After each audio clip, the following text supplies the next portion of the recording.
Students, मैंने कल जो वीडियो डाला था उसके बाद काफ़ी सारे स्टूडेंट्स ने कहा कि सर बोर्ड एग्जाम भी आ रहे हैं, हम में से काफ़ी सारे लोग बोर्ड एग्जाम की तैयारी भी कर रहे हैं, नीट की भी तैयारी कर रहे हैं और स्ट्रगल चल रही है। ठीक है, तो उसके ऊपर एक वीडियो बना दीजिए। मैं आपको एक डिटेल वीडियो बता रहा हूँ, इसमें मैं सारी चीज़ें आपको एक्सप्लेन कर दूंगा। 54, 35, 25 क्या है ये समझा दूंगा। मैं आपको समझा दूंगा कैसे चीज़ों के ऊपर फोकस करें, कुछ यहाँ पे लॉजिक बता दूंगा और फिर मैं आपको बता दूंगा कि 54, 35, 25 जो है, ये जो टोटल दिन आपके पास बचे हैं करीब 114, 115 दिन, अज्यूमिंग कि लास्ट जो एग्ज़ाम है फिजिक्स का 8 जून को, उसके 25 दिन बाद यदि मान लेते हैं कि नीट का एग्ज़ाम होगा, तो उसके हिसाब से आप कैसे तैयारी करें। तो एक एक करके चलते हैं।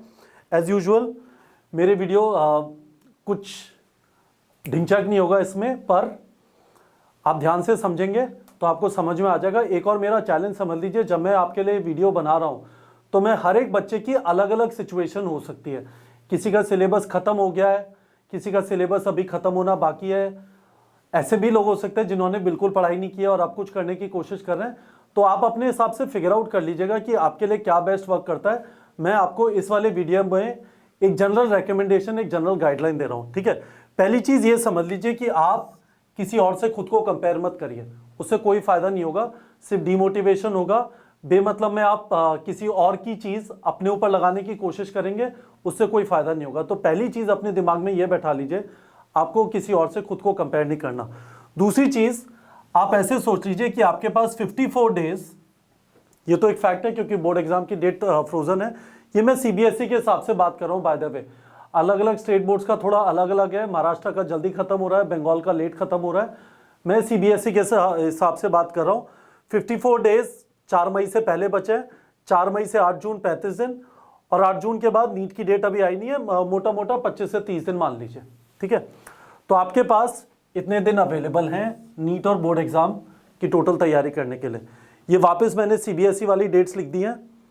4 मई को इंग्लिश है, 18 मई को केमिस्ट्री है, 24 मई को बायोलॉजी है, 31 मई को मैथ्स है जिनके पास मैथ्स है, और 8 जून को फिजिक्स है। तो मैंने लिख दिया बीच बीच में कितने दिन आपके पास अवेलेबल होंगे। ठीक है, अब एक चीज समझ लीजिए, आपको सबसे पहले अपना बोर्ड एग्जाम का सिलेबस प्रोटेक्ट करना है। यानी आपकी फर्स्ट प्रायोरिटी जो है वो क्लास 12th चैप्टर्स हैं। ठीक है, पर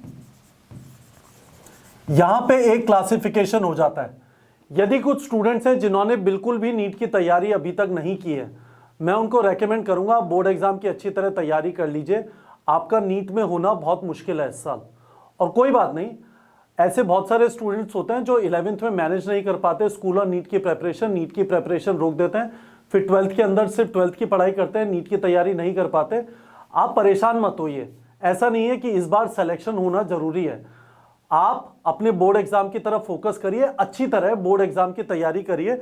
और मैं आपको यह जरूर बोलूंगा कि आप जब क्लास 12th के चैप्टर कर रहे हैं ना, तो इन्हें बोर्ड्स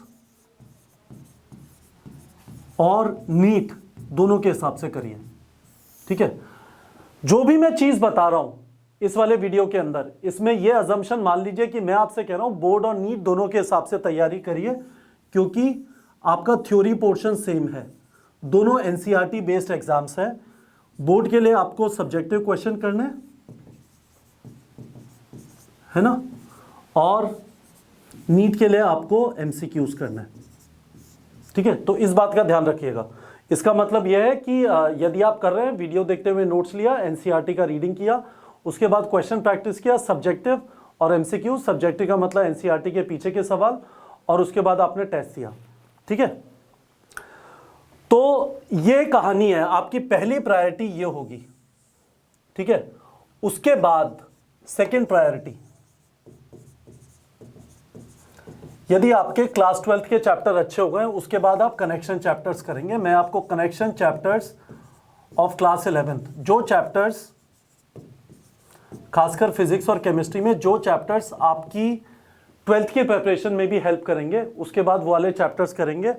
और उसके बाद थर्ड प्रायोरिटी आपके बैलेंस 11th के चैप्टर्स होंगे। ठीक है, अब प्रायोरिटी का मतलब यह होता है कि यदि टाइम इतना ही बचा है कि आप सिर्फ 12th के चैप्टर्स कर पा रहे हैं, तो ठीक है, ये वाले चैप्टर आपके पास जो टाइम बचेगा नीट के एग्जाम के बाद उसमें करने की कोशिश करेंगे। चांसेस हैं नहीं हो पाएंगे, पर कोई बात नहीं। आप ये मत सोचिए कि अब टाइम कम बचा है तो भगवान की जिम्मेदारी है कि आपको बचे हुए टाइम में सारे चैप्टर करा दें। नहीं, जिम्मेदारी आपकी ही रहती है। जो भी आप अभी तक हुआ उसके बारे में परेशान मत होइए। अब ये देखिए कि आगे बेस्ट क्या करना है। आपको अपने बोर्ड एग्जाम का सत्यानाश नहीं करना है, आपको बोर्ड एग्जाम पे फोकस करना है। पर बोर्ड एग्जाम को करते हुए यदि आप फर्स्ट प्रायोरिटी ही कर पाते हैं, इसका मतलब 46 चैप्टर आपके बोर्ड एग्जाम और नीट एग्जाम की तरफ से बहुत अच्छे तरीके से प्रिपेयर हो जाएंगे। उसके बाद जो 25 दिन बचेंगे, हो सकता है उसमें 10-12 चैप्टर और कर लें, यानी आप नीट का एग्जाम 55 चैप्टर अच्छी तरह करके करेंगे। यदि आपकी तैयारी अच्छी तरह हुई है तो आप फर्स्ट प्रायोरिटी के चैप्टर्स हो सकता है 25-30 दिन में खत्म कर लें, और 25 दिन जो बचे हैं उसमें सेकंड प्रायोरिटी और थर्ड प्रायोरिटी के कुछ चैप्टर कर लें, ठीक है। पर हबड़दबड़ नहीं करना है। आप यदि परेशान होंगे, आप बोर्ड एग्जाम का भी सत्यानाश करेंगे और नीट का भी सत्यानाश करेंगे, तो प्रायोरिटी सिस्टम फॉलो करिए। प्रायोरिटी सिस्टम फॉलो करने का मतलब क्या है? ये सीक्वेंस है, ये मैंने आपको बताया था, ये आपका प्रायोरिटी 1 है, ये आपका प्रायोरिटी 1 है ना। ये आपके कनेक्शन चैप्टर प्रायोरिटी 2 है, और उसके बाद ये आपकी प्रायोरिटी 3 है। प्रायोरिटी का मतलब मैं वापस बोल रहा हूं, यदि आपसे एक ही हो पाता है इसको अच्छी तरह कर लीजिए, पर इसको नीट और बोर्ड दोनों के हिसाब से कर लीजिए अच्छी तरह, क्योंकि दोनों का सिलेबस सेम है, दोनों की थ्योरी एनसीईआरटी बेस्ड है, दोनों एनसीईआरटी बेस्ड एग्जाम्स हैं। कोई भरोसा नहीं है कि बोर्ड से आसान एग्जाम है नीट का, ठीक है। तो अपने ऊपर कॉन्फिडेंस रखिए, किसी और को मत देखिए कि हे भगवान उसने तो इतनी बार कर लिया, 10 बार रिवीजन कर लिया, 15 बार ये कर लिया, 20 बार एनसीईआरटी पढ़ ली। मत सुनिए फालतू चीजों को, ठीक है। टॉपर्स की बात मत सुनिए, बोल रहा हूं, अपने ऊपर विश्वास रखिए, अपने हिसाब से जो बेस्ट है उसे करने की कोशिश करिए। ये मैंने कनेक्शन चैप्टर डाल दिए है ना। 6 चैप्टर फिजिक्स के, motion in straight line, motion in plane, laws of motion, work energy, power. मैंने यहाँ पे ग्रेविटेशन इसलिए लिखा है कि आपके इलेक्ट्रोस्टैटिक से काफी मैच करता है, तो इसे भी कर लीजिएगा। और ऑसिलेशन आप देखेंगे बार बार चार्ज इधर उधर घूमता है, मैग्नेटिक फील्ड वगैरह में भी आप ऑसिलेशन के एग्जांपल देखेंगे। तो ये 6 चैप्टर, 7 चैप्टर मैंने यहाँ पे केमिस्ट्री के रख दिए। Some basic concepts of chemistry, structure of atom, classification of elements, periodic table, redox reaction, GOC यानी organic chemistry, some basic principles and techniques, और हाइड्रोकार्बन्स। ठीक है, जैसे आप ये 2 चैप्टर कर लेते हैं और केमिकल बॉन्डिंग कर लेते हैं तो आपकी पूरी ऑर्गेनिक हो गई नीट के हिसाब से। और ये 3 चैप्टर बायो के है ना, इनको कर लीजिए। तो ये वाले चैप्टर जो हैं करने की कोशिश करिए, पर सीक्वेंस के हिसाब से चलिए। मैं वापस बोल रहा हूं, सीक्वेंस के हिसाब से चलिए। अब एक और चीज समझ लीजिए, उससे आपको थोड़ा और आइडिया लग जाएगा। ये हमारे 3 पार्ट्स हैं। 54 दिन बोर्ड एग्जाम से पहले, वापस मैं सीबीएसई के हिसाब से चल रहा हूं, 35 दिन बोर्ड एग्जाम के टाइम के, और 25 दिन बोर्ड एग्जाम के बाद। ये जो 54 डेज हैं, इसमें अपना क्लास 12 का सिलेबस खत्म करना है, नीट और बोर्ड दोनों के हिसाब से। बार बार बोल रहा हूं, यदि आपको नहीं करना नीट के हिसाब से तो दैट इज ओके, बट उसका मतलब यह है कि आपका नीट के अंदर फर्स्ट अटेम्प्ट में सिलेक्शन का चांस नहीं है। नीट और बोर्ड के हिसाब से 2 वीक माइक्रो टारगेट सेट करिए। आप में से बहुत सारे लोगों ने अचीवर कोर्स या फुल कोर्स ज्वाइन किया है, आपके पास टारगेट सेटिंग की फंक्शनलिटी है, आपके पास डीपीपीज भी अवेलेबल हैं। आपको स्पेसिफिक एरियाज में प्रॉब्लम है, डीपीपी जनरेट कर लीजिए, पर टेस्ट जरूर दीजिए, टेस्ट देना बंद मत करिए, ठीक है। ये एमसीक्यू टेस्ट होंगे, ये आपकी नीट की तैयारी को पटरी पे रखेंगे। और कनेक्शन चैप्टर्स कवर करने की कोशिश करिए यदि आपके पास टाइम अवेलेबल है, ठीक है। ये वाला जो टाइम है 35 दिन, क्योंकि बीच बीच में टाइम अवेलेबल है एग्जाम्स में, इनको रिवीजन के लिए यूज करिए। रिवीजन इस जगह पे मत करिए, आपके पास रिवीजन के लिए सफिशिएंट टाइम होगा एक बोर्ड एग्जाम और दूसरे बोर्ड एग्जाम के बीच में। देखिए है ना, यहां पे दिखाई दे रहा है आपको टाइम अवेलेबल है अच्छा खासा। यदि आपको बायो के बाद 14 दिन फिजिक्स के लिए मिल रहे हैं, 14 चैप्टर्स हैं, आप आराम से रिवाइज कर सकते हैं, ठीक है। तो मैं आपसे ये कह रहा था कि ये 35 दिन रिवीजन के लिए करिए यूज। मैं रेकमेंड नहीं करूंगा कि इन 35 दिनों में आप 11th बिल्कुल भी पढ़ें, पर यदि आपको एग्जाम के हिसाब से सब कुछ अच्छी तरह तैयार हो गया तभी 11th का करिए। पर इस जगह तक, जब तक आपके बोर्ड एग्जाम खत्म होते हैं, नीट और बोर्ड के हिसाब से आपके 12th के चैप्टर तो कम से कम बहुत अच्छे तरीके से हो जाने चाहिए। कनेक्शन चैप्टर आपने कर लिए तो बहुत अच्छी बात है। ये जो अब जो टाइम बचेगा इसके बाद आप ये 11th के चैप्टर करेंगे। This is the best way possible. मैं ये नहीं कह रहा कि ये परफेक्ट वे पॉसिबल है, पर मैं आपको वापस बता रहा हूं, यदि आप भगवान से कहते हैं हे भगवान मेरे पास इतना ही टाइम बचा है, पता मैं कैसे करूं, तो भगवान के पास आंसर नहीं है, आंसर तो आपको ही निकालना पड़ेगा। यदि आपने बहुत लेट तैयारी चालू की, आपको हमेशा से पता है कि 96 चैप्टर्स हैं, यदि इन 25 दिनों में आपको खत्म करने के लिए 50 चैप्टर बचते हैं तो ये रियलिटी है, नहीं हो पाएंगे, कोई बात नहीं, जितने हो पाएंगे।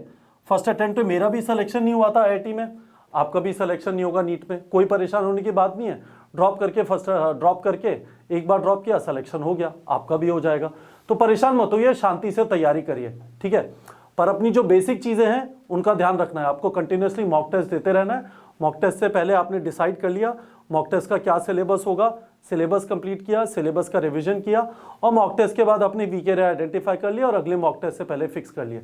तो ये हुई कहानी। जो आप में से जो काफ़ी सारे लोग सवाल पूछ रहे थे, इसका मैंने आपको जवाब दे दिया है, कैसे बोर्ड और नीट की तैयारी मैनेज करें।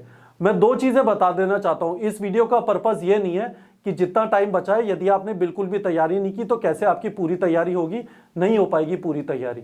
इस वीडियो का पर्पज़ यह है कि जो टाइम बचा है उसका बेस्ट यूटिलाइजेशन कैसे हो। होपफुली आप लोग को समझ में आ गया होगा।